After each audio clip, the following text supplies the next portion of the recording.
चाषी को न मिलबार बीमा पैसा प्रतिवाद ने सतलमा समवाय और उत्कल ग्राम्य बैंक ने 4 दिन हेलान ताला पकेछन लुके 2016-17 साले चकड़ा और लेड़ा पोक चाषबास नुकसान करिथिला। सरकार बिल नुकसान रो भरना देबार के घोषणा करिथिले हेले एब तक बीमा कंपनी भरना पैसा ना दे पारला जेंथि लगी सिक्रिडी बिसिपाली और सतलमा चाषी माने बैंक और समवाय बैंक ने ताला पकेकिना प्रतिवाद करुछन।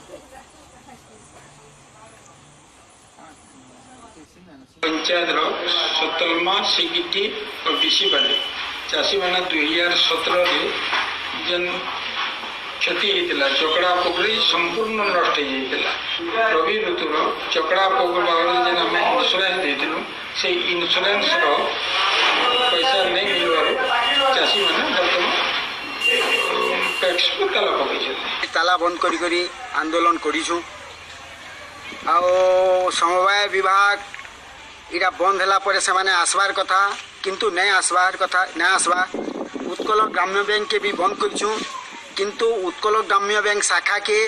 जिलापाल मागिछन जे केते चाषी इंश्योरेंस करिछन बीमा करिछन ता रिपोर्ट दियो बोली करी किंतु आमर सोसाइटी के वर्तमान पर्यंत डीआरसीएस हो कि एआरसीएस हो कि किसी नहीं मागवा कि आमर पाके ना आवा इटा गोटे दुखर कथा।